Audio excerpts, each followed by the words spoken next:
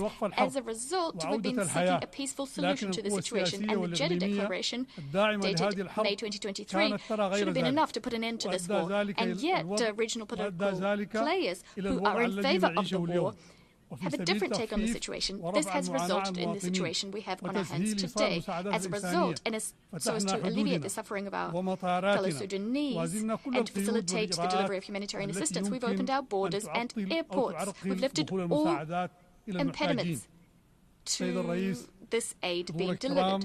Mr. President, ladies and gentlemen, the Sudanese government is steadfastly committed to facilitating humanitarian assistance, protecting humanitarian convoys and personnel as well as medical personnel.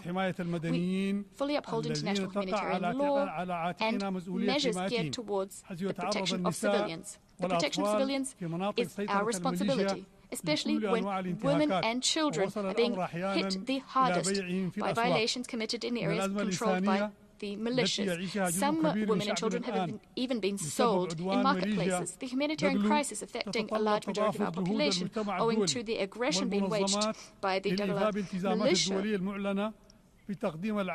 require us to act in concert with one another. It's necessary to provide assistance to millions of displaced persons and refugees. On our side, we're doing everything within our power so as to ensure that aid is delivered to those who need it most. We would like to thank all neighboring states who've welcomed displaced persons and refugees. We thank organizations providing assistance to the Sudanese people as well. President, we face a very tall challenge. This organization must shoulder its responsibility, specifically so as to protect developing countries in the face of the avarice of some other states who would like to control our people's riches through the use of force and specifically through the use of money. We hope that the will of our people will prevail. Numerous crises, including the one underway in Sudan, are the product of a policy of double standards, as well as political approaches based on exerting power, economic blackmail, and the fact that the organization has not managed to deter those who defy the will of their people and of nations, threatening international peace and security. Mr. President, today, we have a marketplace of initiatives. Some of these initiatives serve narrow interests, and the corrosive effects of this are patently obvious. In our countries, artificial conflicts are growing in number. For this reason, we need national ownership, this particular principle. And that's why since the start of the crisis, we've done everything we could to put an end to this war and to spare our country from the destruction being waged by the Dagalo militia, attacking the Sudanese people. Thus, we contributed to various constructive initiatives. And we still harbor hopes of ending this conflict so as to guarantee the dignity of the Sudanese people and the sovereignty of our state. We are hoping to ensure that the conflict will not be resumed and conflicts will end. The path towards an end to this conflict is clear in our view. First and foremost, we need to put an end to the hostilities. The militias must withdraw from all of the areas they currently occupy and from which people have been displaced. They must lay down their weapons so that people can go back to their homes and so that assistance can be delivered. This will also facilitate the reopening of roads, airports, and the resumption of production. Second, this end to hostilities must be accompanied with a comprehensive political process so that we can see through the political transition, avoiding the resumption of war and potential coup d'etats. Mr. President, the Sudanese Armed Forces, the SAF, is one of the state's oldest institutions. It's non-politicized. It's very much in favor of democratic transition and it's committed to the right of the Sudanese people to pick its leadership. This is why the SAF is upholding commitments undertaken as part of the glorious 2019 revolution, so that a consensus government, an elected government, can access to power. We will never accept a return to the previous regime, which was rejected by the Sudanese people. Thus, we are very much committed to facilitating the transition process, moving towards a civilian government. We will continue pursuing peace, working with all groups who have laid down their weapons, as well as with groups who still carry weapons but who are willing to respect the Juba peace agreement signed in 2020. Throughout this war, the Sudanese armed forces have done everything they possibly could, continuing to uphold international humanitarian law as well as the Geneva Conventions and Protocols thereto, working to protect civilians and to facilitate the delivery of humanitarian assistance. We stand ready to partake in all initiatives that can help to put an end to this war.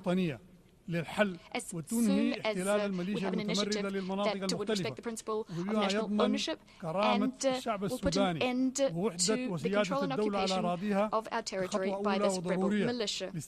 We are also in favor of all initiatives which will protect civilians and guarantee the dignity of our people.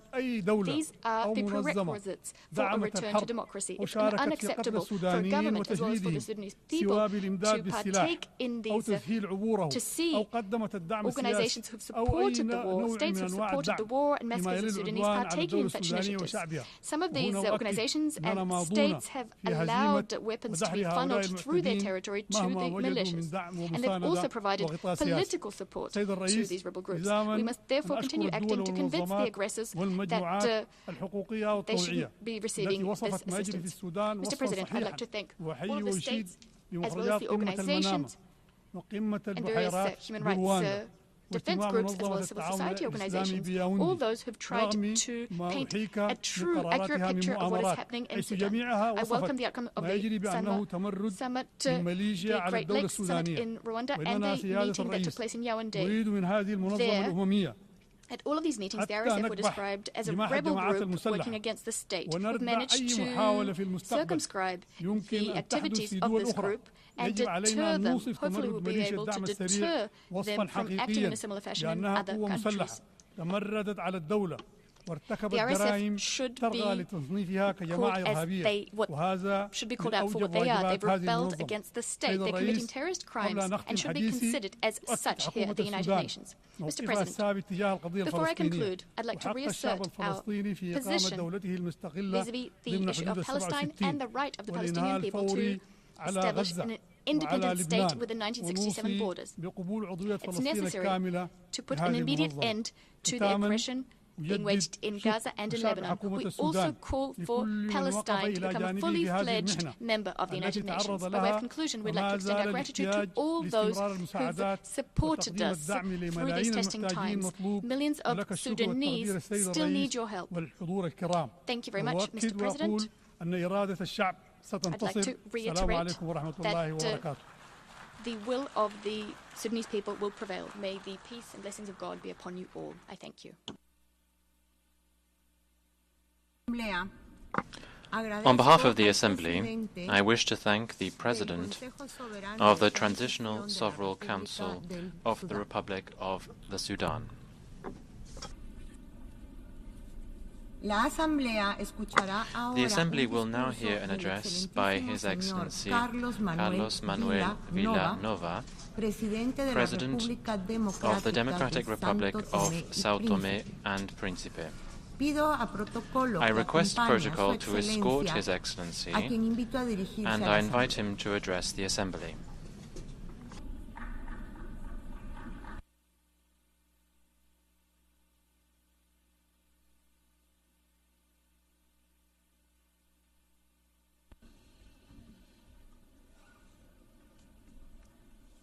Mr.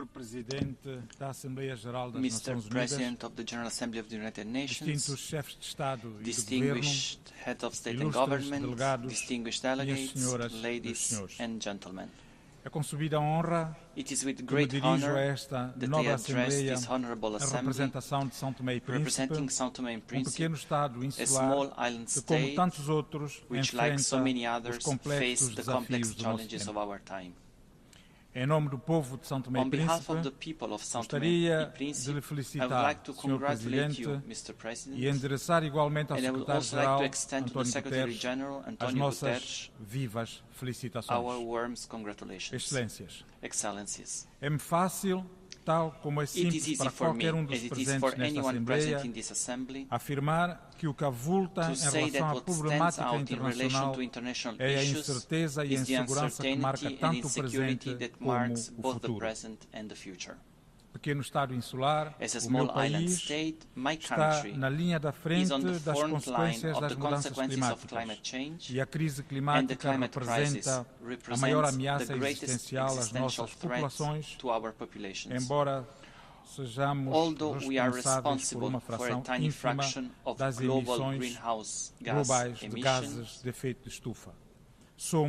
we are among those who suffer most from its impacts. Sea level rise, more frequent and intense storms, coastal erosion and loss of biodiversity threaten not only our livelihoods, but also our very existence. It is therefore imperative that the international community strengthens its commitment to the Paris Agreement and ensures that the voices of the most affected nations, like ours, are heard and integrated into concrete actions. We call for global action that is not only ambitious, but also urgent. COP29 on climate change, to be held next November in Baku, Azerbaijan, will be a crucial opportunity to reaffirm the collective commitment to limit global warming to 1.5 Celsius. However, commitments have not been sufficient. We need concrete, immediate actions to mitigate the impacts of the climate crisis. We call on the largest emitters to meet their historical and moral obligations by drastically reducing their emissions and honoring the climate financing promised to developing countries, which are paying the price for a crisis they did not cause. In addition, we call for an expansion of financing mechanisms for adaptation, as we need to strengthen our resilience. We are already investing in innovative adaptation solutions, such as sustainable use of our marine resources and the implementation of renewable energies. However, our efforts need to be scaled up, and this requires the support of the international community. Ladies and gentlemen, the Sustainable Development Goals, SDGs, remain a beacon for our progress. For us, sustainable development is not a choice, but yes, a necessity. Our vision of the future is based on the Sustainable Development Goals, and it is in this sense that we strive for a balance between economic growth, environmental protection, and social justice. However, the deadline for achieving them is fast approaching, and for many of us, there is still a long way to go. O apoio ao desenvolvimento deve ser renovado e novos modelos de parceria entre nações devem ser explorados. Reafirmamos o nosso compromisso com as ODS, mas sem um ambiente internacional que promova o comércio justo, o financiamento acessível e a paz, os nossos esforços serão limitados.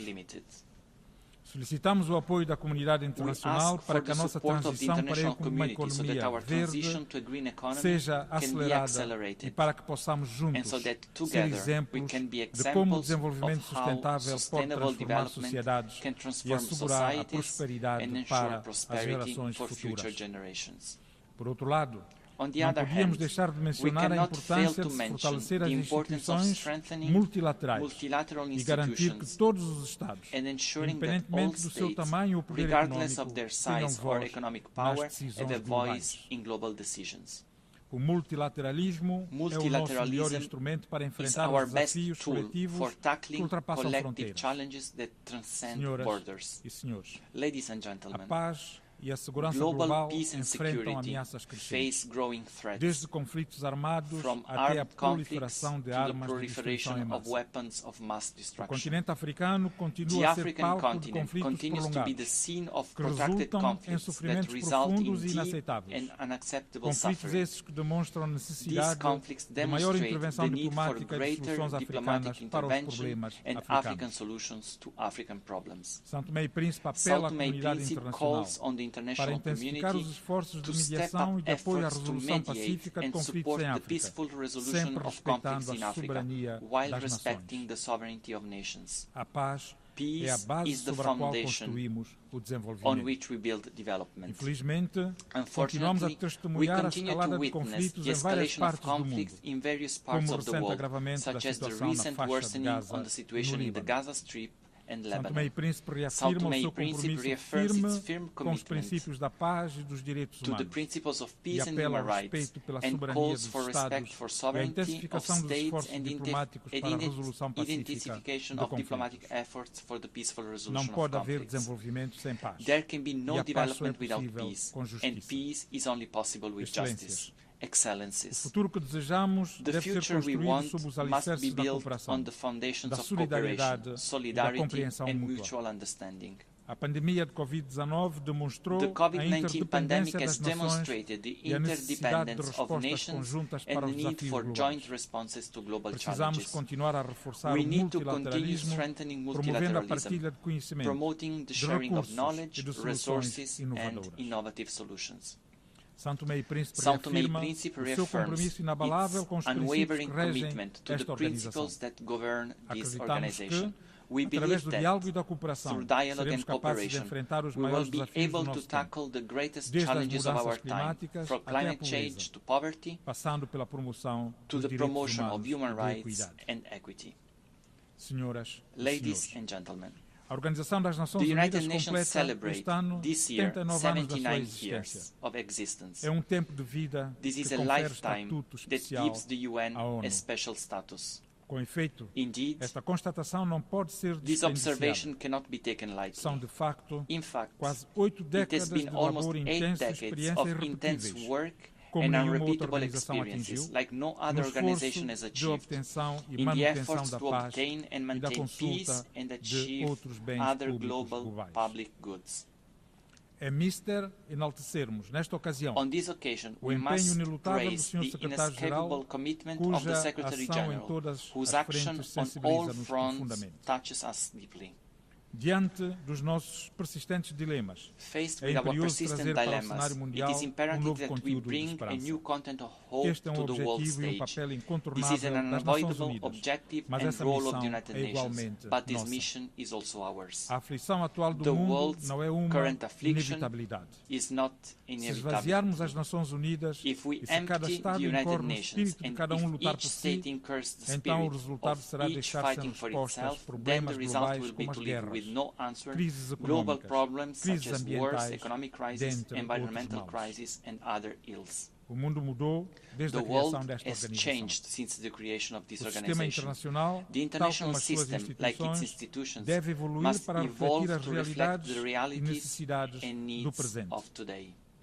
Defendemos we advocate for the reform of the United Nations Security Council to make it more representative and effective in its mission to maintaining global peace and security. The multipolar world we live in today demands a more inclusive and dynamic UN. In saying this, I emphasize the need to think of Africa as a part of the world. We cannot continue with a Security Council that reflects the power structures of 1945, a period when most of the current African states were still under colonial rule and therefore had no voice in international affairs. This underrepresentation of the continent is also evident in other structures of global governance, such as the international financial institutions, and we urgently need to change this. Excellencies, I would also like to take this opportunity to echo a call that has resounded here in this assembly for decades: the need to put an end to the economic, commercial and financial blockade imposed against the Republic of Cuba. This blockade is outdated and contrary to the principles of peaceful coexistence and solidarity between nations.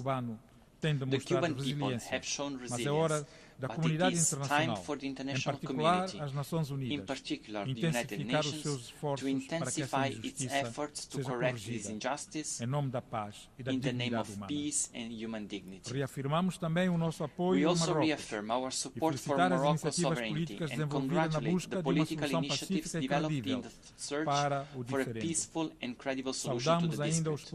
We also welcome the strategic projects launched by the Kingdom of Morocco, such as the Morocco-Nigeria gas pipeline and the Atlantic-Africa Initiative, which reflect the vision of regional integration and sustainable growth. Excellencies, in conclusion, we would like to reaffirm that our presence here is a testimony to our faith in the United Nations and its ideals.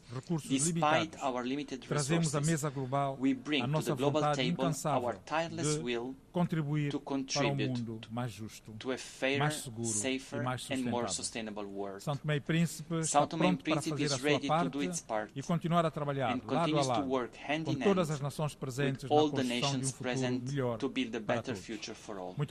Thank you very much. En nombre de la Asamblea On General, behalf of the General Assembly, agradezco al I wish to presidente thank the de President la República of the Democratic Democrática Republic de of Sao Tomé Tomé y Príncipe. and Príncipe. La Asamblea escuchará ahora The Assembly un will now hear an discurso de address Su Majestad by el His Rey Majesty Letzi King III, Letzi Rey III, del Reino de King Lesotho. of the Kingdom of Pido a Lesotho. protocolo que I request acompañe a Su protocol to Majestad, escort His Majesty, a quien invito a and I invite dirigirse him a la to address Asamblea. the Assembly.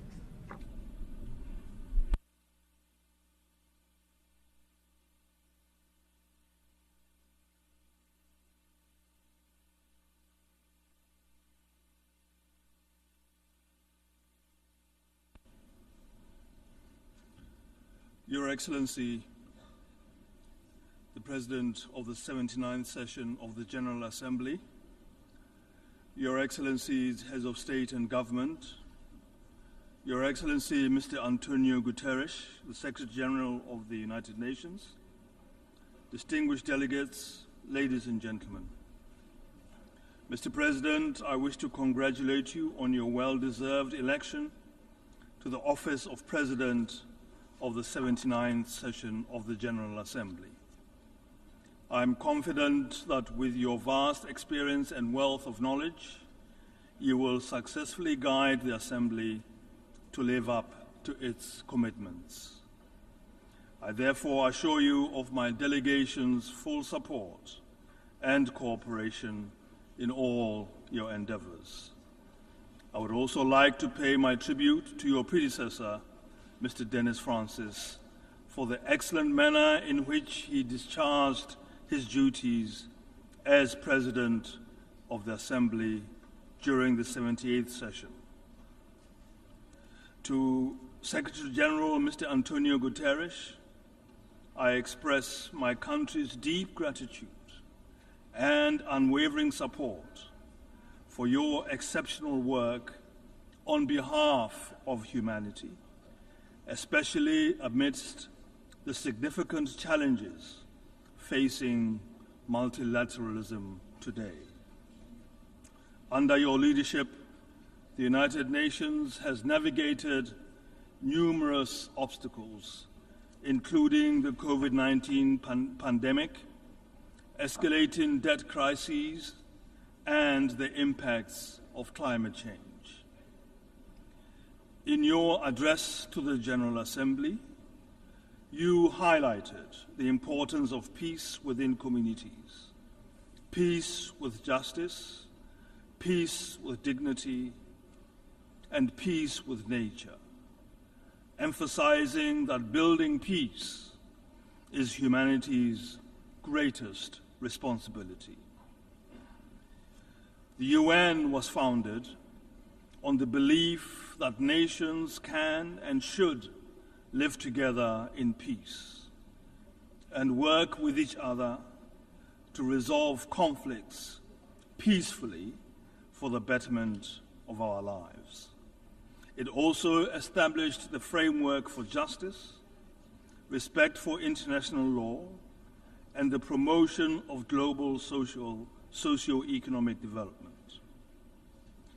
As the UN celebrates its 79th anniversary this year, we must reaffirm the enduring conviction of our founders and reassert their sense of purpose. As I stand here today, I resonate with these sentiments, drawing from our nation's history and experiences. This year, Lesotho commemorates 200 years since the founding of the Basotho Nation, with the pinnacle of this celebration occurring on the 4th of October. What, then, can we, as a smaller nation, contribute to the global discourse on peace? Mr. President, Lesotho was founded on the principle of peace, Côte. Our founder, Morena Moshoeshoe I, cherished peace as one of his core values. Writers and researchers have described him as, and I quote, "no common man, as someone who stands out clear in the light, original, able, enlightened, and upright. His humanity, his mildness, his love of peace and justice, his horror of war, his forbearance under extreme provocation are conspicuous upon every occasion." End of quote. These are qualities that have inspired us as Basotho.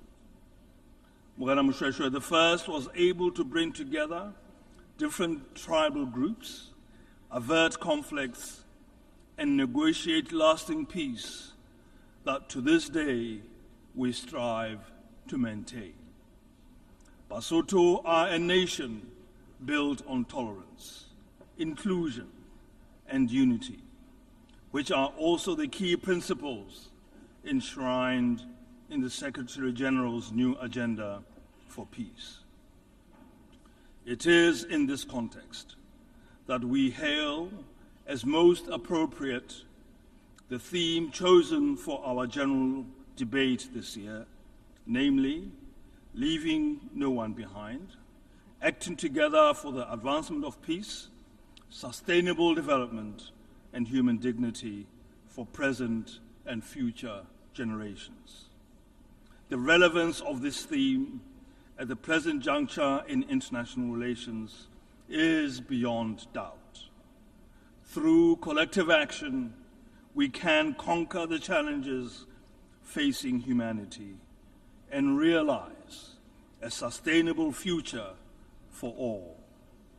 However, this will require leaders with humanity, mildness, a love of peace and justice, horror of war, and forbearance under extreme provocation. These are ideals that can be achieved. My ancestor, as testified by many, was the embodiment of these traits which built a nation that stands to this day. Business as usual will not preserve our world as we know it. The enjoyment and exercise of human rights and attainment of sustainable peace and development require a deliberate, fundamental shift and commitment by the world's leadership. In the words of another of my ancestors, and I quote, "Always be slow to take arms at all times. I beseech you, lean upon this rod of peace. Always keep it clear in your mind that it is far more profitable to harvest food in the grain fields than to kill men in the battlefields." End of quote. In today's rapidly changing world, the UN has continued to forge peace in conflict-ridden areas around the world, promoting human rights and lifting thousands out of poverty. Lesotho reaffirms its commitment to advance this collective vision of an effective United Nations to ensure a prosperous and a lasting future for all our people. Mr. President, the world faces significant challenges as the deadline for achieving the Sustainable Development Goals approaches. The 2024 SDG report indicates that only 16% of the targets are on track to be met by 2030, while 84% show limited or reversed progress. The UNCTAD 2024 report highlights a troubling trend where 48 developing countries spend more on loan interest payments to developed nations than on essential services like education and health. This economic inequality drives migration, and as refugees seek better opportunities, often leading to xenophobia and conflict in host countries. Addressing this inequality is crucial for fostering inclusive development and ensuring global peace and stability. To enhance the implementation of the 2030 Agenda, my government plans to present its third voluntary national review on sustainable development in 2025. Achieving this goal requires stronger partnerships and increased financial support, particularly for vulnerable countries that are both least developed and landlocked. The current crises of hunger, poverty, disease, and climate change threaten to reverse the progress made over the last century. In Lesotho, climate change exacerbates environmental degradation, impacting agriculture, water resources, and energy supplies, leading to food shortages, which have compelled our government to declare a state of emergency in food security. However, we are committed to responding to these challenges by pursuing opportunities that will enable greater self-sufficiency for the country. Lesotho's stock in trade is a high-quality suite of renewable energy resources of sun, wind, and a plentiful supply of the purest mountain water. We are therefore in a position to establish a sustainable renewable energy and water economy. Our priority is to satisfy the deficit in our domestic energy demand and to export clean energy and high-quality water to the region. Our goal to fully meet commitments of the Paris Accord well in advance of 2050 will be attained, with the potential of Lesotho being among the first countries in Africa to be a fully carbon-neutral electricity generator. We seek our own opportunity to navigate our own way in this complex world. Mr. President, it is essential to restore dignity and hope for women, youth, and marginalized communities who continue to experience a disproportionate level of vulnerabilities and disadvantages. Gender equality and the protection of women and girls from violence are fundamental human rights that must be prioritized. The government of Lesotho has implemented policies and laws to address these issues in line with regional and international commitments. Additionally, we continue to combat diseases like HIV/AIDS, achieving significant progress with 95% of those living with HIV knowing their status, 94% receiving treatment, and 98% of those on treatment virally suppressed. Since 2010, we have successfully reduced new HIV infections by 74%, demonstrating our commitment to public health and social equity. Mr. President, global peace and security are under threat from terrorism, illicit arms flows, organized crime, cybercrime, and financial crimes, hindering progress towards sustainable peace. This worrying state of affairs demands collective and resolute action to protect global peace, security, and stability for the benefit of all humanity. Mediation has proven effective in saving lives, minimizing resource costs, and preventing infrastructure destruction while facilitating reconciliation between opposing parties. Despite the UN's focus on peaceful dispute resolution, political tensions among member states have limited its mediation efforts. It is therefore essential for the UN Security Council to take a proactive leading role in the mediation of disputes. To achieve this, the Council must adopt a multilateral approach, as we believe this is the only way to ensure transparency, impartiality, and a sense of ownership of the mediation process by the wider UN membership. For this reason, we warmly welcome the Secretary General's new agenda for peace, which emphasizes the urgent need to rebuild mechanisms for managing disputes and enhancing trust among member states and regional frameworks.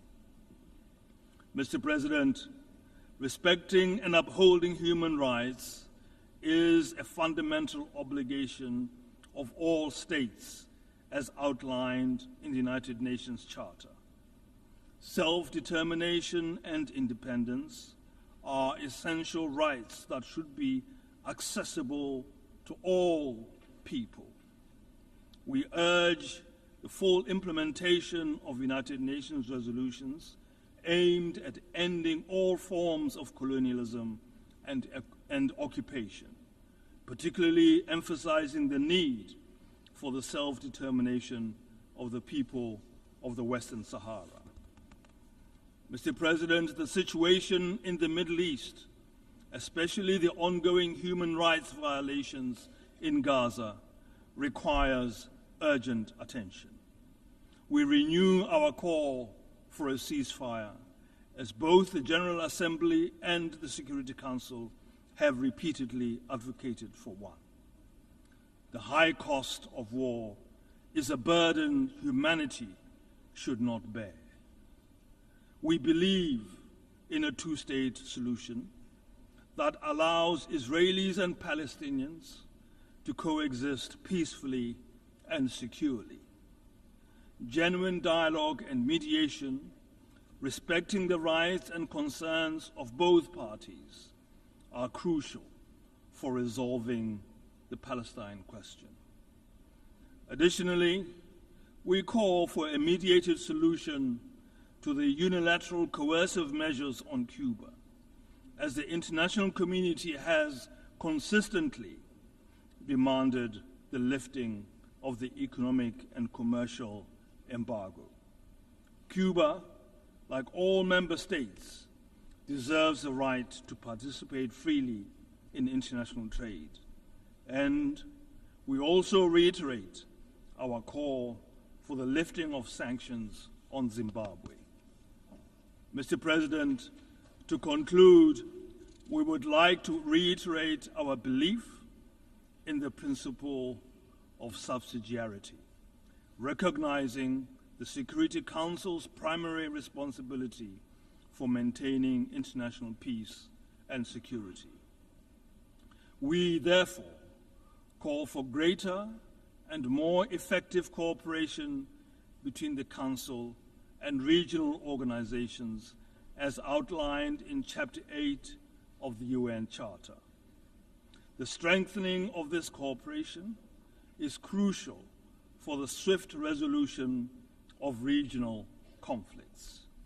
We believe that the Security Council should be more representative of UN membership to ensure its decisions enjoy greater legitimacy. Therefore, we advocate for a comprehensive reform of the Security Council, supporting the common African position known as the Isolini Consensus.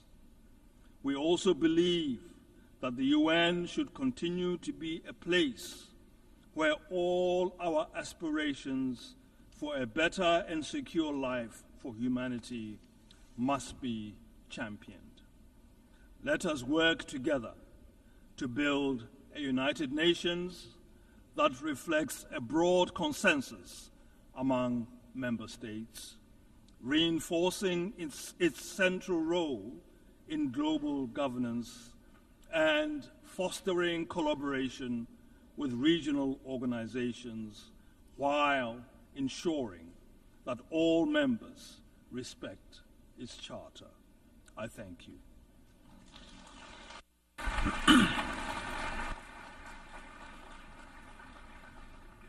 On behalf of the Assembly, I wish to thank the King of the Kingdom of Lesotho.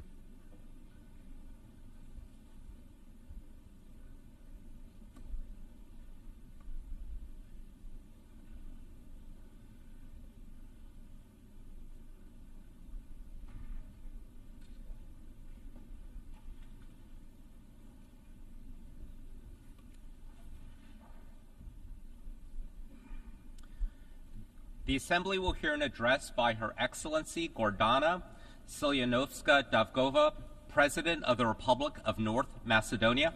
I request protocol to escort Her Excellency and invite her to address the Assembly.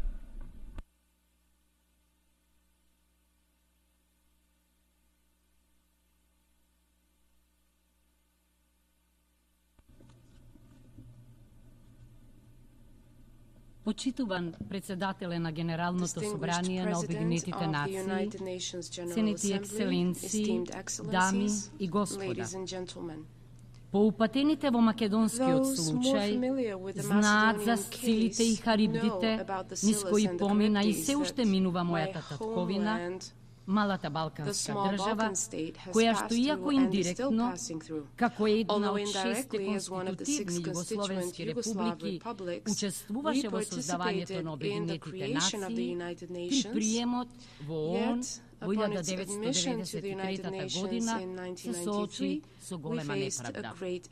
Имено, таа беше примена од привремената референца поранешна Југословенска република Македонија, но и со дополнителен услов да преговара за изнаоѓање конечно решение за спорот за името.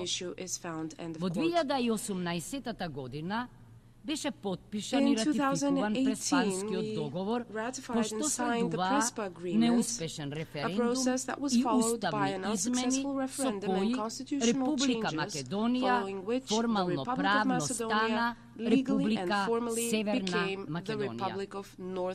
Како професорка по уставно право и како поранешна членка на Венецијанската комисија, знам дека она што е легално не секогаш е праведно и легитимно, оти во случајот на мојата држава не се постапуваше во согласност со меѓународното и националното право, односно се заборави правото на самоопределување на секој народ, загарантирано со повелбата на Обединетите нации и Уставот на СФРЈ од 1974 година. Линијата која што го двои легалното од праведното, понекогаш е само пукнатина, но друг пат е длабок јас, па дури и бездна. Тој јас, таа бездна, најчесто и најтешко ги погодува малите народи и држави, кои што се први жртви на силата, на судирот меѓу силата и правдата, оти може да биде непремостлива препрека за остварување на правото на прогрес. Се разбира, новото име е формално правна реалност и мојата држава, Република Северна Македонија, како одговорна земја членка на Обединетите нации и на НАТО, ги исполнува меѓународните обврски, но членството во ЕУ, заради кое го прави тоа, не само што не се оствари, туку македонските граѓани сега се пред нов, повторно последен услов за уште една уставна измена, но не за членство, туку за почеток на преговорите и тоа повторно. За нас, членството во ЕУ по 20 години преговори и дури 16 позитивни извештаи од Европската комисија наликува на господинот Годо. Оти го чекаме од 2005 година, охрабрувани од меѓународните представници со рефренот уште само овој услов, уште само оваа оставка, уште само оваа уставна измена. Така станавме суи генерис држава, со 36 уставни измени за 30 години, закотвена во етно-политички, во геополитичкиот регион, наречен Западен Балкан. Како мирољубива држава, посветена на добрососедството и на регионалната соработка, очекуваме разбирање и соработка со нашите соседи, без закана со вето, зашто каде што има вето, честопати нема правда.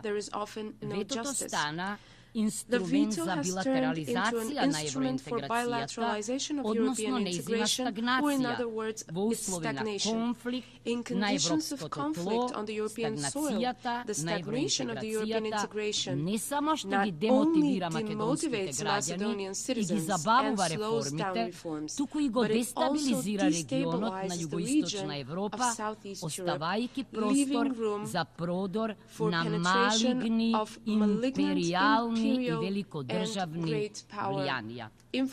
Проширувањето мора да се врзе за меритократските копенхагенски критериуми и да се ослободи од ветоизацијата, врзана за обидот за ревизија на историјата и непочитување на националниот и културниот идентитет. Od našите evropski i strateški partneri očekujeme razbiranje i pravedno deblokiranje na procesot na pregovorite za členstvo u Evropskata unija, otvrlanje na dvojnite standardi i počituvanje na sopstvenite principi i vrednosti vgradeni v osnovnite ustavni dokumenti. Evropskata reunifikacija je kako nedovršena simfonija bez nas.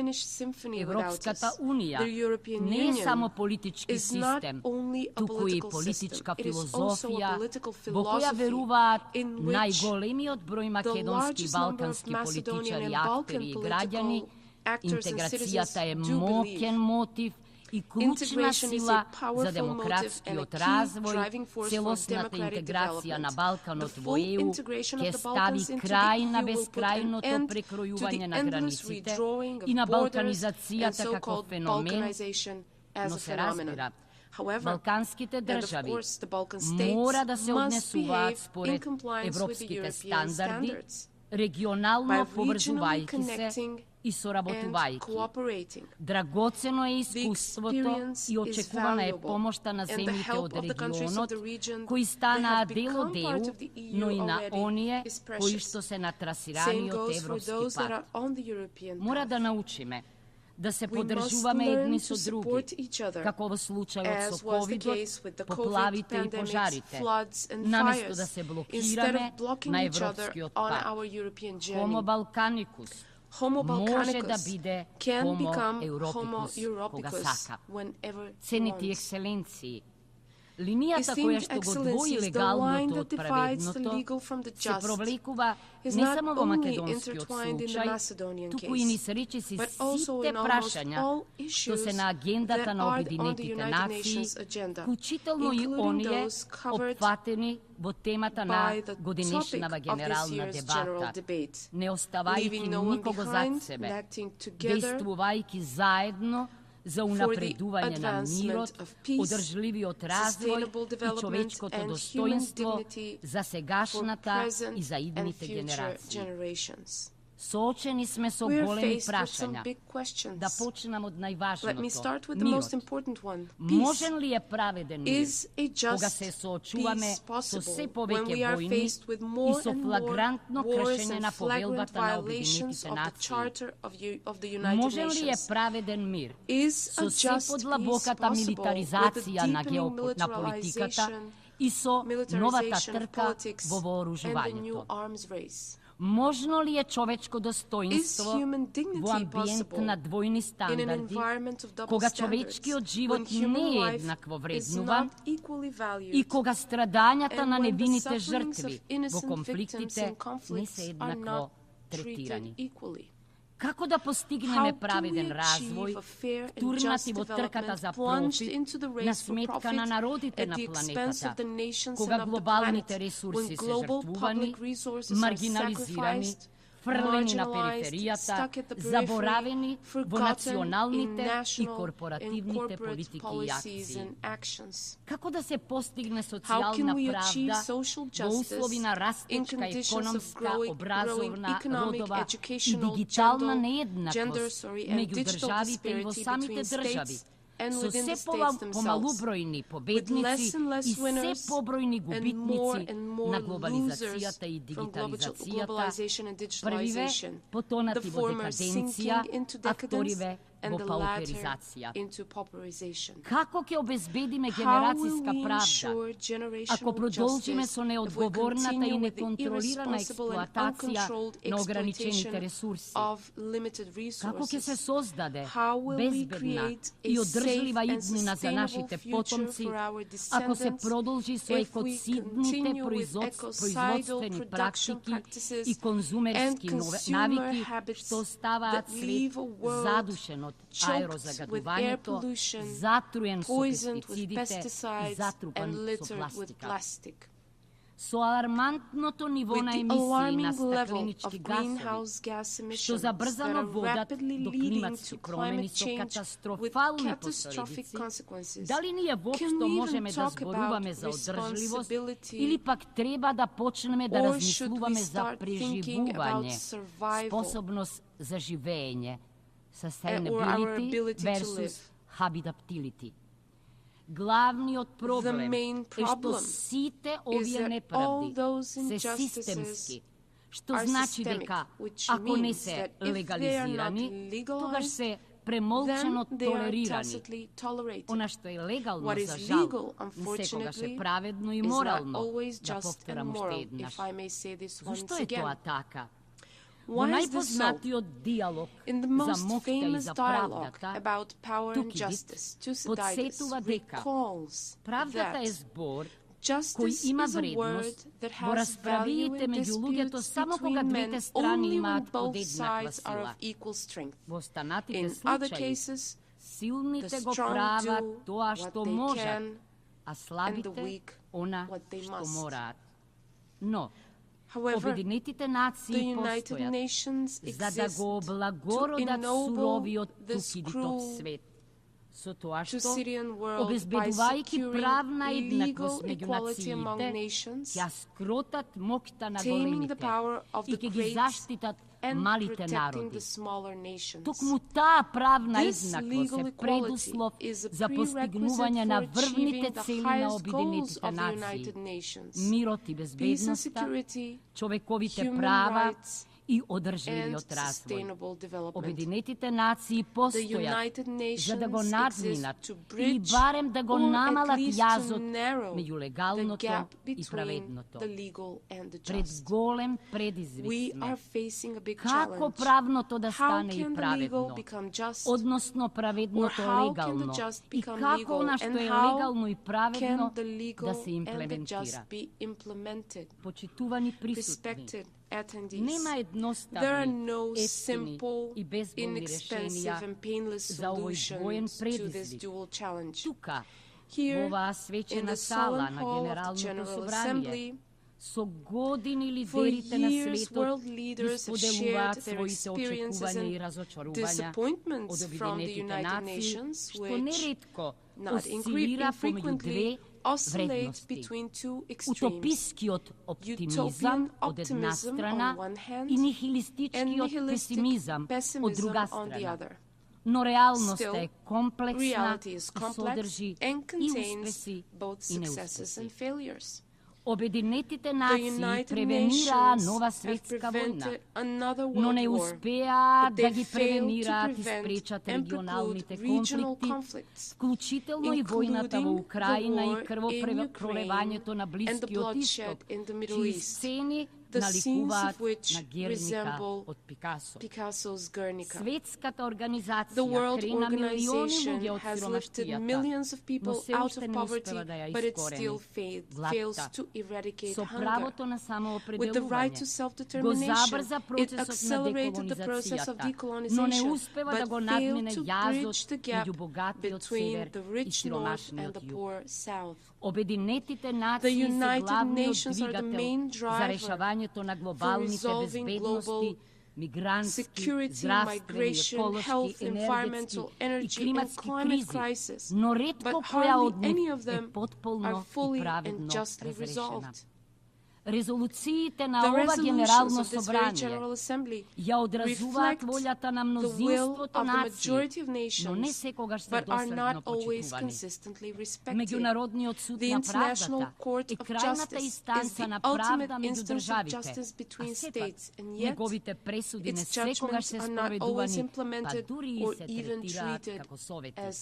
Светот минува низ бурна геополитичка, економска, научна, технолошка, индустријска трансформација во која човекот има огромно влијание врз планетата. Се плашам дека ја уништува еденската градина и дека повторно ќе биде избркан од неа, ако не му помогнат Обединетите нации.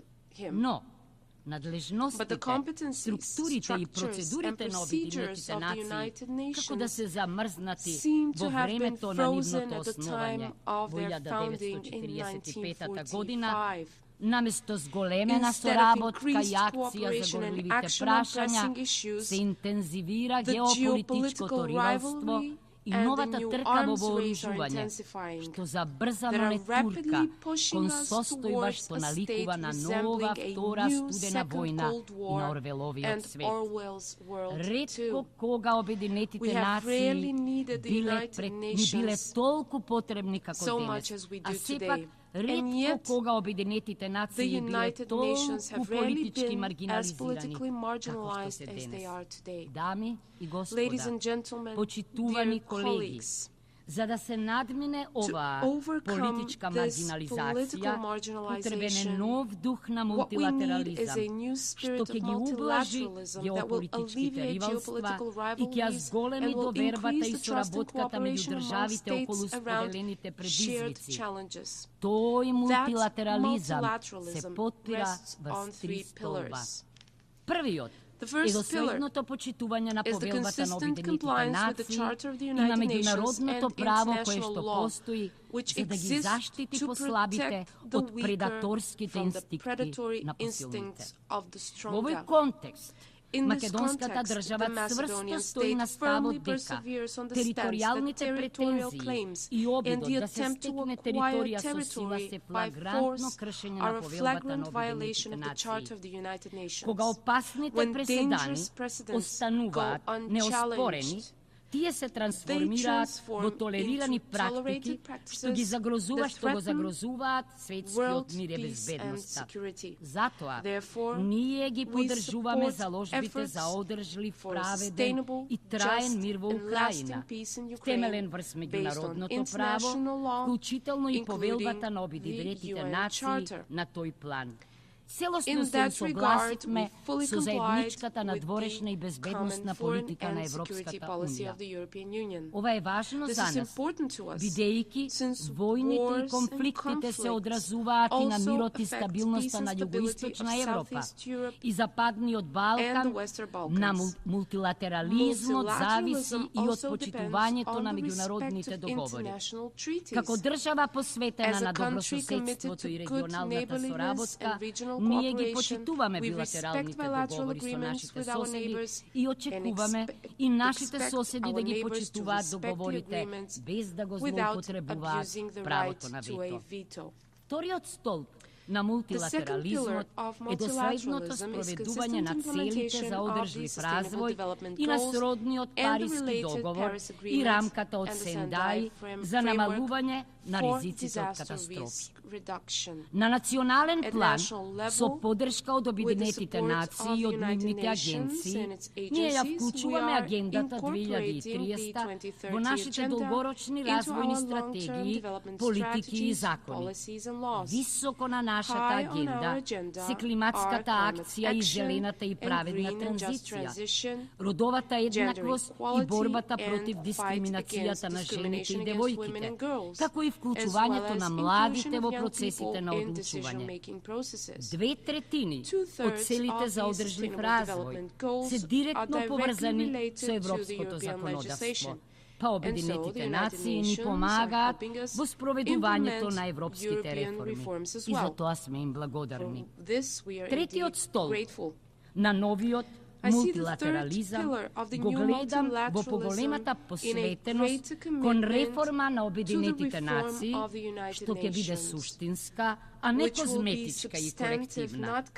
Реформи што ќе го отклучат потенцијалот на Обединетите нации и ќе овозможат гласот на секоја држава, голема и мала, да биде еднакво слушнат и вреднуван. Првата група реформи треба да помогнат во усогласување на Обединетите нации со новите предизвици и новите развојни приоритети. Се почестите екстремни временски појави, предизвикани од климатските промени, се само предигра на тоа каква иднина не очекува нас и нашите потомци, доколку од корен не се промени односот на човештвото кон природата и планетата. Потребен ни е нов општествен договор, како што вели Жан-Жак Русо, но и нов природен договор, natural contract, како што вели Мишел Сера, со кој природата ќе третираме како партнер. Втората група реформи би ги опфаќала структурните и процедурите на Обединетите нации, почнувајќи од правилата за гласање, преку финансирањето до автономијата на генералниот секретар, како што реков, каде што има вето, нема правда. Неспорен факт е дека правото на вето е легално, но прашање е колку е праведно. Кога се користи за да се парализираат процеси, од кои што зависи исполнувањето на целите на повелбата и очекувањата на народите во светот, неопходно е Генералното собрание да добие поголема улога во одлучувањето како представничко тело на народите, во духот на We the Peoples, We the Nations. Легитимитетот на Советот за безбедност извира од Генералното собрание, па тој треба да функционира како своевидна коалициона влада на народите. Третата група на реформи би ги зајакнала механизмите на Обединетите нации за заштита на ранливите популации и групи, што е особено важно денес, кога бројот на жртвите и бегалците е на највисоко ниво од Втората светска војна. Ценети присутни, наредната 2025 година ќе славиме 80 години од основањето на Обединетите нации. Оваа година е последниот повик Обединетите нации или ќе станат мотор кој што ќе го движи светот кон похуман, поправеден и поодржлив поредок, темелен врз инклузивно и одговорно владење, или ќе се сведат на пасивна бирократизирана структура, целосно зависна од главните актери во геополитичките процеси и односи. Само суштински реформирани, Обединетите нации можат да го надминат јазот меѓу легалното и праведното и да придонесат кон вистински трансформиран свет во кој никој нема да биде оставен и заборавен.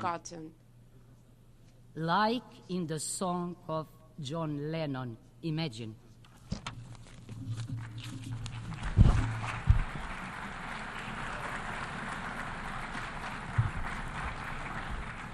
On behalf of the Assembly, I wish to thank the President of the Republic of North Macedonia.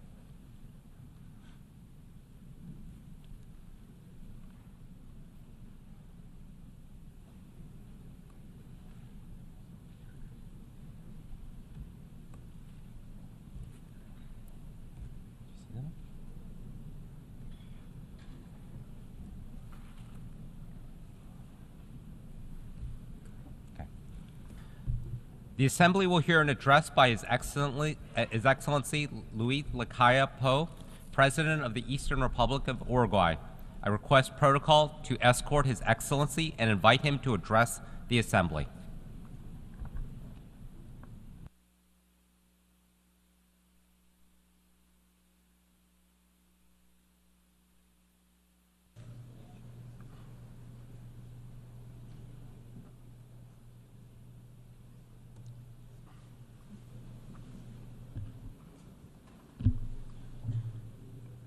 Buenas tardes para todos. El saludo a la mesa, el saludo a los presentes, a las distintas delegaciones. Hoy es mi último discurso aquí como presidente en la Asamblea. Quiero aprovechar para saludar a todos los funcionarios, a toda la organización y especialmente a la delegación uruguaya que ha trabajado en estos años en equipo ante las Naciones Unidas. Como última intervención he estado revisando mis anteriores discursos. Y en esos anteriores discursos hay un hilo conductor, de la misma manera que está presente en mi concepción sobre la vida en sociedad interna en nuestro país y la de los estados cuando se relacionan entre sí. Este concepto es la libertad con responsabilidad, la libertad responsable.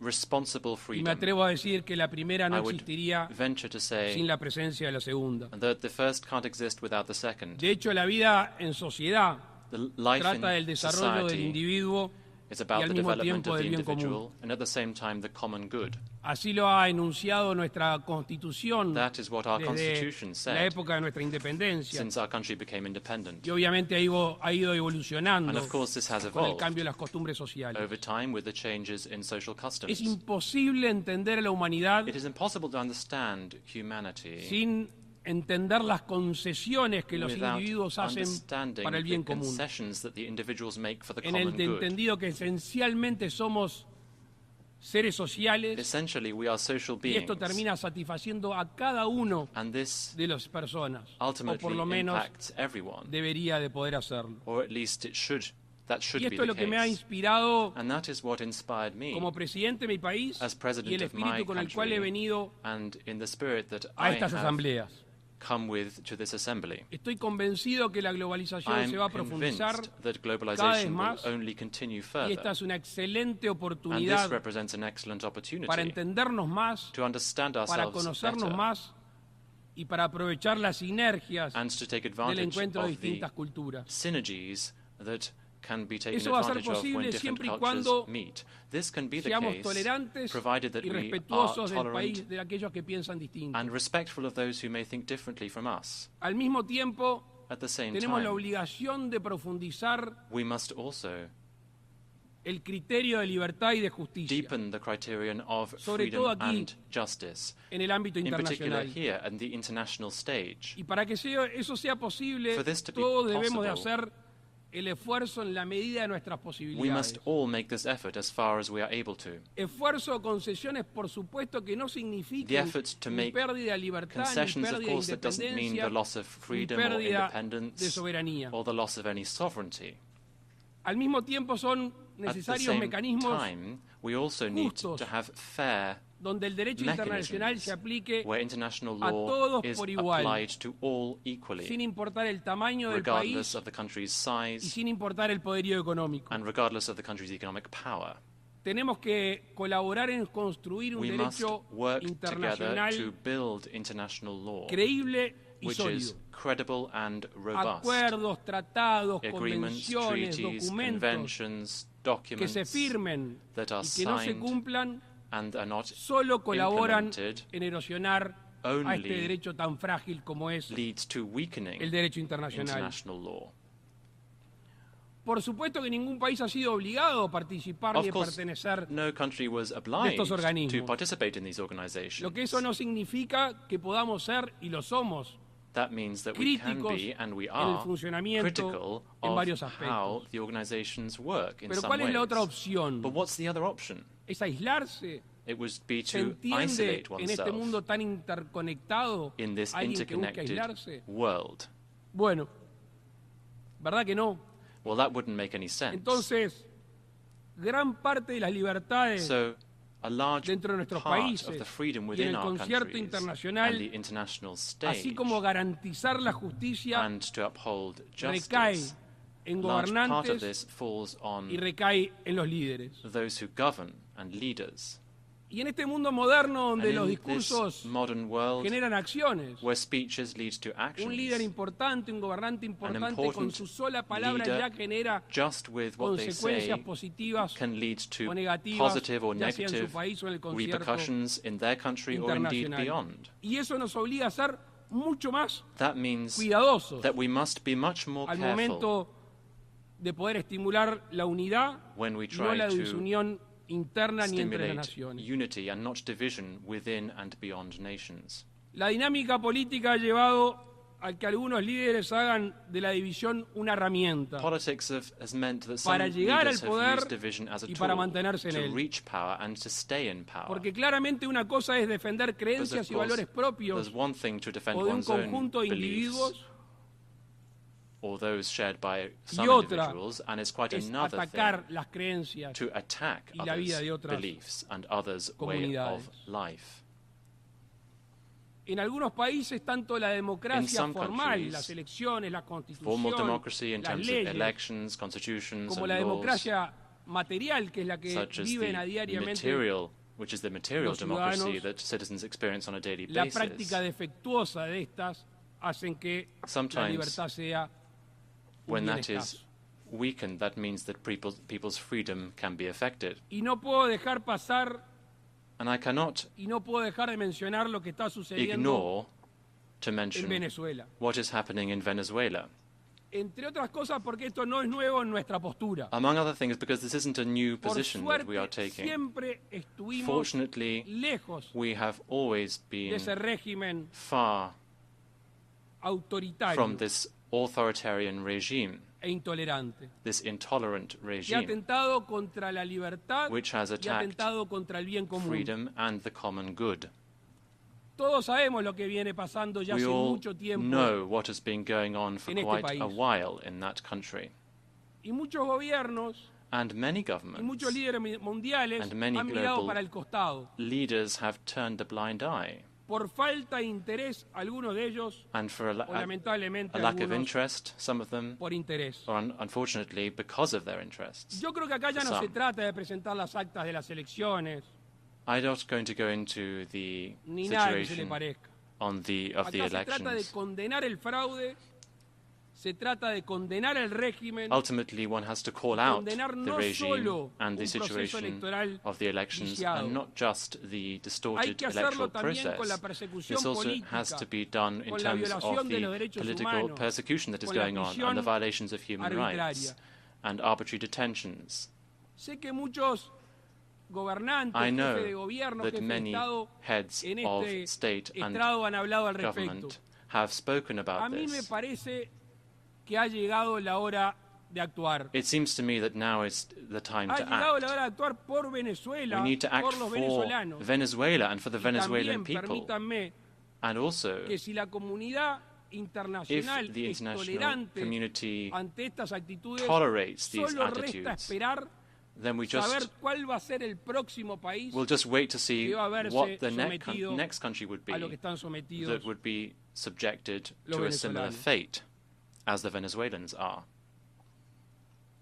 Otro punto que he mencionado en mis anteriores Another discursos matter that I touched upon in my previous statements here es el relativo al medio ambiente y a la pertains economía. to the environment and the economy. Los que tenemos como vocación desde muy jóvenes el cuidado What del medio ambiente, we have as a vocation siempre vimos in ese terms of caring for the divorcio, esa environment, separación there's always this separation entre la that economía y we el see medio ambiente. between the economy and Y the desde la primera environment. vez que me tocó venir a esta asamblea he And the escuchado first reclamos de time distintos that I came to this jefes de assembly and Estado I al respecto. heard speeches Pero from con heads satisfacción puedo of decir state on this que ha matter. habido una Since then, evolución I am pleased to see that there has been something bastante of an evolution, rápida al quite a respecto, quick evolution on this donde matter. ahora se juntan, se entrelazan Now we are la seeing economía y el how medio the ambiente. Eso es economy una and the muy buena environment are noticia para la interlinked, humanidad. and this is excellent news for humanity. Las finanzas sostenibles. Sustainable financing, Nuestro país ha sido for instance. pionero My country has been a pioneer en emitir in instrumentos issuing como bonos instruments o such acceder a as green préstamos, bonds or donde access el to loans, cumplimiento de objetivos where fulfilling ambientales, de cuidado environmental ambiental, goals and caring for the environment está entrelazado en is tener tied mayores o menores intereses to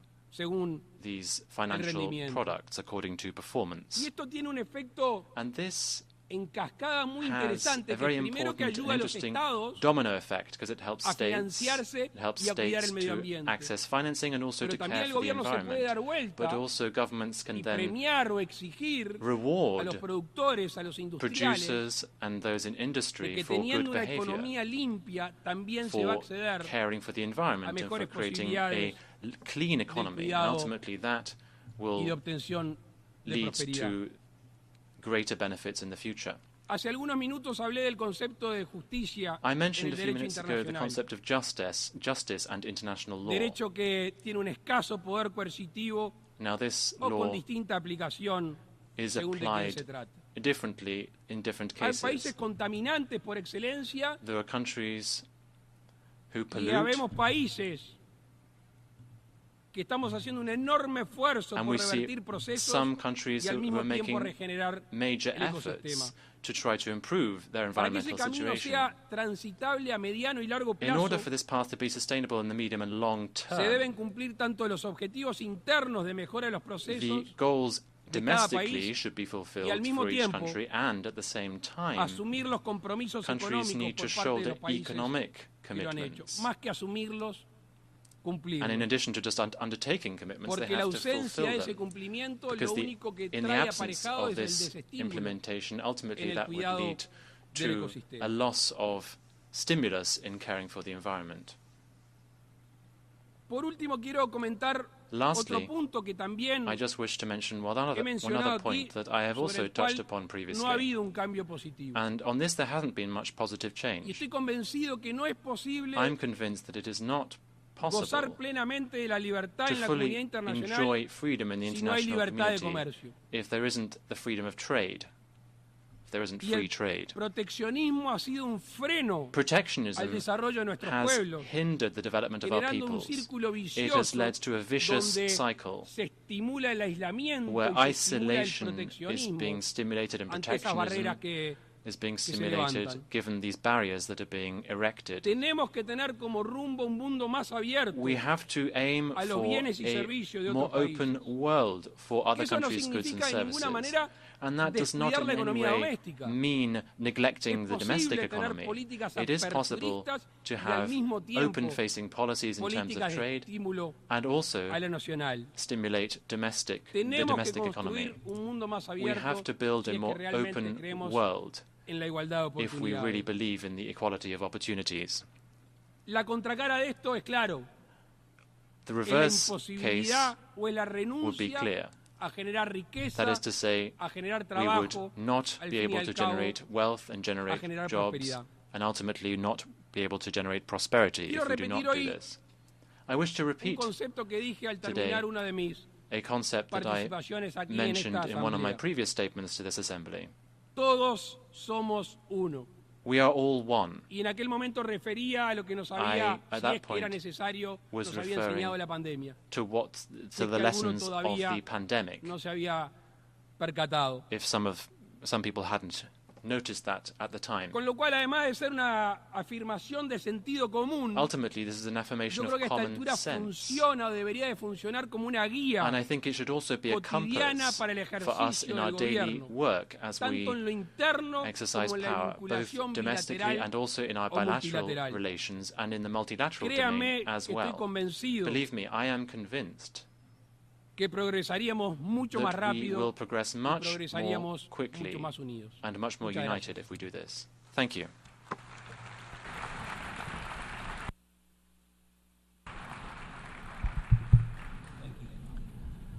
On behalf of the Assembly, I wish to thank the President of the Eastern Republic of Uruguay.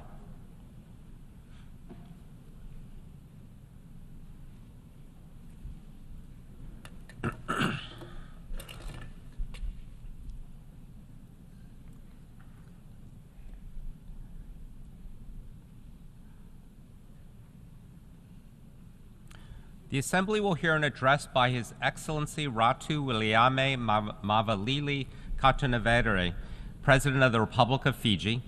I request protocol to escort His Excellency and invite him to address the Assembly.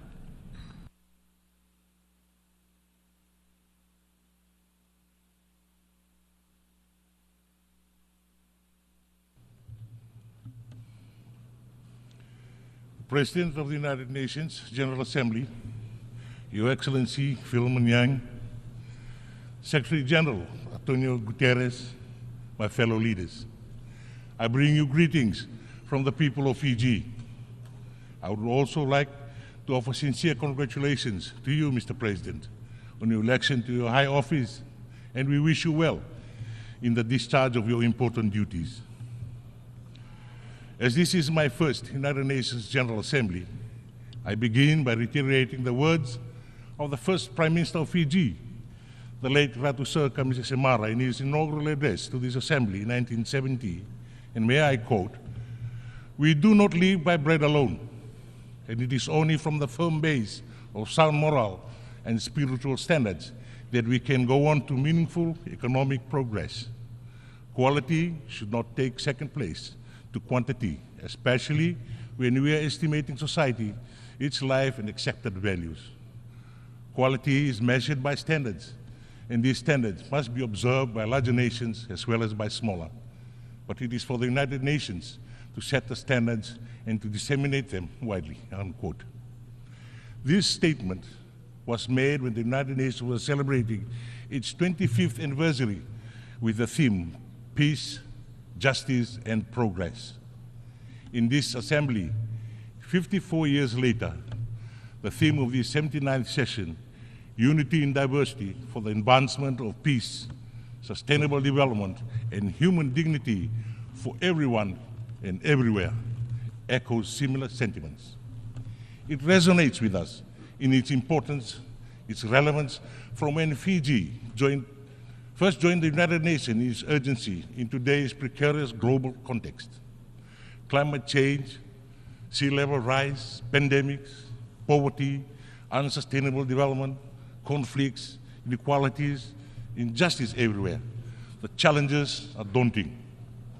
From Gaza to Sudan, Ukraine, Afghanistan, and beyond. Conflicts rage on as humanitarian needs escalate. These are the challenges we have been fighting since time immemorial. It is the background against which the United Nations was established in 1945. Today, the rapid evolution of technology has made us more connected than ever before in history. However, the more connected we are, the wider gaps between the rich and the poor, the developed and the developing world. Small island developed states who are on the forefront lines of climate change and sea level rise continue to grapple with the impacts of climate-induced disasters with devastating consequences for the ecosystem and vulnerable communities. Fellow leaders, this year, at least 72 countries whose population combined comprises almost half the world's total population have already or will soon select their own leaders at the polls. The world is in need of courageous leaders who are willing to garner the political will and mobilize the resources to bridge the divide and seek solutions that benefit humankind. We have two choices before us: to give up and go home, or to stay the course, renew, redouble our efforts, rethink, and reform together. The choice we make will be our legacy. We choose the latter, not for ourselves, but for those coming after us. Strong international cooperation, diplomacy, and a commitment to upholding the principles of the United Nations are not only important, but dispensable. It is time to go back to the basics, the foundation and purpose of the United Nations Charter. We must invest in the empowerment of humankind and the protection of human rights. Fellow leaders, next year, the United Nations turns 80. The United Nations is only as strong as its member states. For 79 years, the global community has placed in trust in multilateralism and in the United Nations to foster cooperation, uphold human rights, and promote stability. We now live in an age of distrust, fueled by the increasing disconnect between people's expectations and inadequate responses to the multilateral system. It is our collective responsibility to counter misinformation and disinformation. Trust is a prerequisite for effective multilateralism. The continued success of multilateralism is critical. There is more to be done to ensure the voices of our countries are heard. An inclusive and responsive multilateral system must be able to respond and adapt to the challenges of today. The stakes are high for developing countries, including small island developing states and least developed countries that can continue to be left behind in the development race as we grapple with multiple crises. Despite our limited resources, the unfairness of the global governance system, and obvious inequalities, small island developing states continue to forge ahead. We do not have the luxury of time, nor can we justify inaction. Building economic resilience is a requirement for sustainable development in small island developing states. Recovery from the frequency and the magnitude of climate-related shocks, including disaster, are costly affairs. Mobilizing the upfront funding needed for adaptation remains a challenge as resources are focused on recovery and reconstruction. The adoption of the multidimensional vulnerability index for small island states opens a new chapter in the ongoing effort to safeguard the future of vulnerable developing countries. Mainstreaming multidimensional vulnerability index into existing practice with policies will help ease the economic burden for small island developing states when needed the most. Fellow leaders, cultivating a culture of peace is now more urgent than ever. The Blue Pacific continent knows the value of peace, having lived through its horrors of its absence. Our oceans and its diverse and vibrant lands have been a theater of the two world wars and a testing ground for the most dangerous weapons, the impacts of which are still felt today. Yesterday, the 25th of September, there was an unilateral test firing of ballistic missile into the Pacific Ocean. We urge respect for our region and call for cessation of such action. Under Principle 4 of the Ocean of Peace, as was endorsed by the Pacific leaders in Tonga last month, our statement reinforces the Pacific's peaceful example to uphold international law and urge others to refrain from actions that undermine peace and security in the Blue Pacific. Under Principle 12, the Oceans of Peace sets and champions the rules of responsible, peaceful, and deconflicting behavior. Fiji may be a small state, but through our leadership and stewardship roles in the region, we make a profound contribution to regionalism and multilateralism. Fiji's first ever foreign policy white paper builds on three interconnecting themes of Fiji's foreign policy: sovereignty, security, and prosperity. Fiji's National Development Plan for 2025 to 2029 envisions empowering the people of Fiji through unity, based on the pillars of economic resilience, people empowerment, and good governance. True to the spirit of multilateralism, our bilateral, regional, and multilateral development partners are key part of our efforts. We commit to the principles of the 2050 strategy for the Blue Pacific continent and to the Pacific leaders' vision of a prosperous Blue Pacific continent.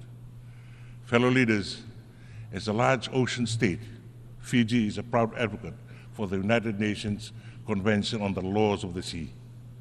Fiji has signed and will ratify the agreement on biodiversity beyond national jurisdiction in the lead-up to the Third Nations Oceans Conference in France.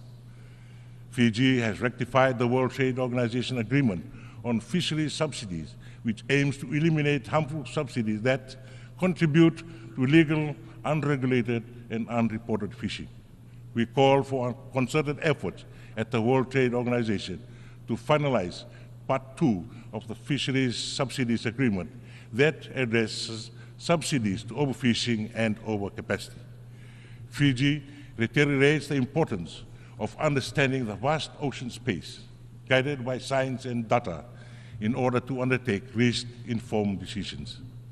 As the global community prepares for the climate COP in Baku, Azerbaijan, we call on countries to work together with the United Nations to implement the outcomes of the global stock take undertaken in COP28.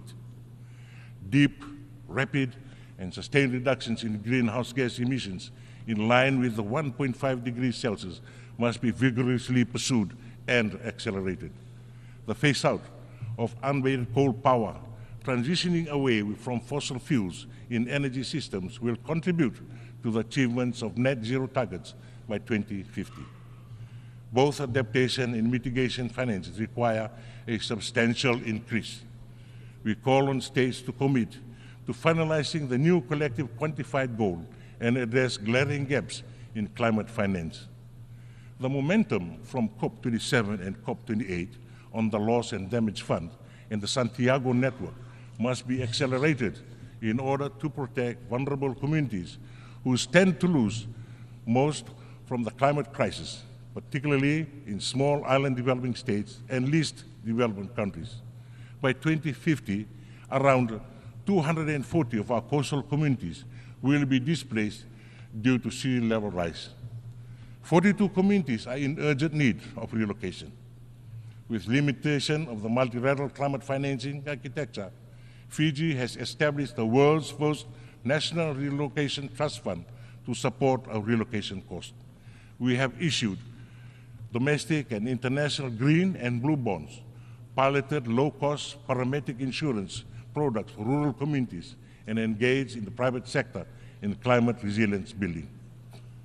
We call on our development partners to support our efforts. Fellow leaders, the Pact of the Future, adopted at the Summit of the Future earlier this week, opens pathways to new possibilities. The world deserves a future of peace, dignity, and prosperity. It's never too late. Mr. President, Excellencies, Fiji's commitment to multilateralism is unwavering. We will continue to work closely with the United Nations and all member states to advance efforts towards building a better, safer, and a fairer world for us all. And I thank you.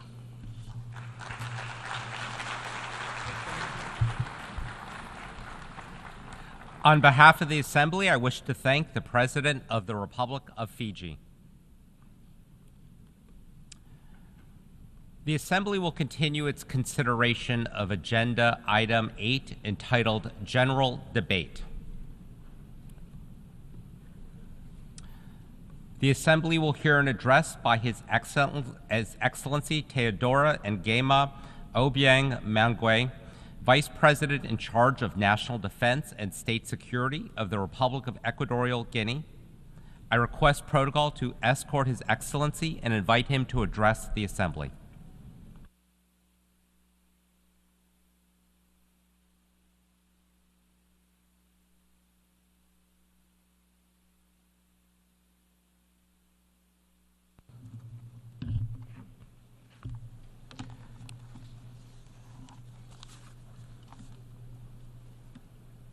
Excelentísimo Señor Presidente, Your Excellency, President of the 79th session of the United Nations General Assembly, Sus Excelencias, Jefe de Estado heads y of de state and Gobierno government, y jefes de delegaciones. heads of delegations, Excelentísimo Your Excellency, Señor Secretario the United General Nations de las Naciones Secretary Unidas. General, Distinguidos delegados, distinguished delegates, señoras y señores.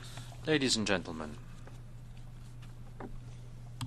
En nombre y on representación behalf of de Su His Excelencia Excellency Obiang Obiang Ngema Basogo, Presidente de la República de Guinea President of the Equatorial, Republic of Equatorial Guinea, sean mis primeras allow palabras me first of all para felicitar to congratulate al excelentísimo señor His Excellency Filimón Philemon Yang por su unánime elección upon his unanimous como election presidente de este as President of this 79th periodo de session sesiones de la of the Asamblea United General Nations de General las Naciones Assembly. Unidas y a los And I miembros wish de la also to mesa. congratulate the other members of the Bureau. Le garantizamos la absoluta seguridad y certeza We can assure them de que contará that they will con have el the apoyo full support y and colaboración cooperation de la República de of the Guinea Republic of Equatorial Equatorial Guinea durante la vigencia de su presidencia. throughout their presidency.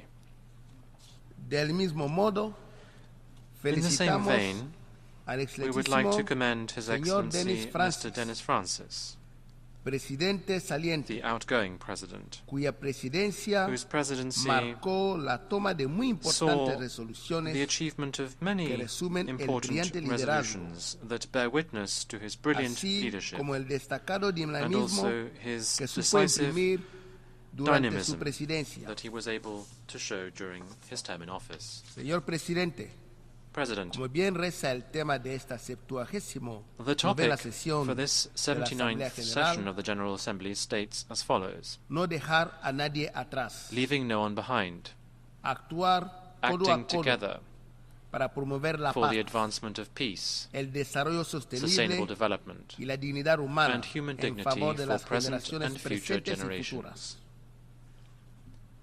Un tema That is que a está en theme consonancia that is con la very actualidad pertinent mundial, given the current state of que affairs around encierra the world, enormes desafíos globales including major global como los challenges conflictos bélicos, such as wars, la exacerbación de la the existencia de grupos armados, existence of armed el groups, terrorismo, terrorism, las crisis generadas crises por el brought cambio about by the climático, effects of climate change, las bandas criminales organizadas, organized criminal gangs, la perspectiva de nuevas the crisis possibility sanitarias, of emerging health las crises, discriminaciones, discrimination, así como la crisis and alimentaria the food crisis como consecuencia de los as a conflictos result armados of armed que la provocan conflicts that trigger it o son susceptibles or de provocar may hambrunas lead en to hunger diferentes países. in different countries.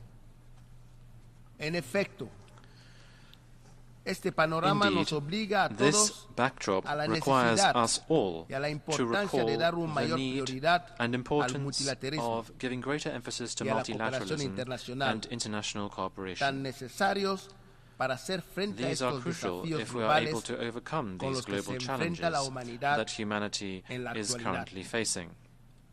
Así como llevar a cabo la We promoción also must del promote crecimiento económico sustained sostenido economic y growth desarrollo and sostenible sustainable development.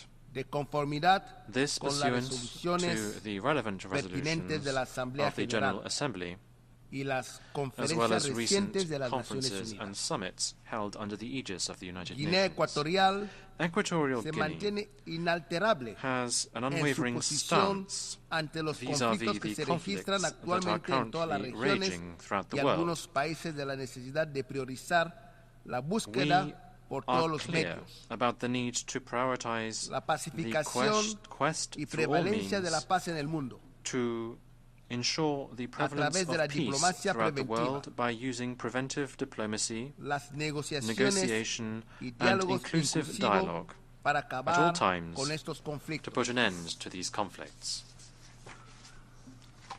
Lanzamos un llamamiento We a los call países inmersos upon en those los countries conflictos that are actuales immersed in the y a current todos los gobiernos que conflicts, de manera and directa all o governments indirecta who directly están or implicados en indirectly los are mismos involved in por said intereses conflicts as a result of geoestratégicos, geostrategic, económicos, economic, neocolonial, neocolonialista or other o de otro interests. We call on all que of these prioricen countries el to diálogo prioritize y dialogue las negociaciones and inclusivas inclusive negotiations de manera in a realista realistic y and pragmatic manner para resolver so as to dichos resolve conflictos. these conflicts. La proliferación de tantos The conflictos proliferation of so en todas many las regiones del conflicts mundo around the world es la mayor evidencia de la is obsolescencia, further proof incapacidad of e the ineficacia obsolescence, que a incapacity, día de and hoy inefficiency ha resultado of ser the el United Consejo de Nations Seguridad de las Security Naciones Council Unidas. today. Lo que se ve en la actualidad What de we are este órgano currently seeing decisorio son las in luchas terms por of what intereses this geoestratégicos decision-making que body is able to dificultan cada do vez más is ultimately la the toma struggle de as a decisiones result of unánimes geostrategic que interests that permitan make it resolver even more estas difficult for situaciones unanimous de decisions to be conflictos taken by this y body to aliviar resolve these el conflicts sufrimiento and to de las alleviate the suffering poblaciones of people y la pérdida de and vidas the loss inocentes. of innocent lives. Por eso, la justificación de la urgente That is why necesidad there is an de urgent reformar need el to Consejo de reform Seguridad de the las Naciones Security Unidas Council. para poner fin We must a reform su it so that we obsoleta put an configuración end to its que data obsolete de 1945 composition, which dates back to y que 1945, prevalece a la fecha de hoy and teniendo a África that como la obtains víctima still today, principal which means that al Africa sufrir is la the grave main injusticia histórica victim of a y la historic falta de injustice aplicación del and derecho the internacional. lack of Por implementation ser of el international único law, continente because Africa que is the carece de only country representación that does permanente en el not have Consejo de permanent Seguridad. representation on the Security Council. The only África, continent that does not en have el permanent marco del representation consenso de on the Council. Eswini y Africa, la in the context declaración de of the Site, Azawini Consensus and ha CERT venido reclamando declaration, desde has hace for más de more than 20 2 años decades been la calling corrección for this de esta injustice injusticia. to be corrected.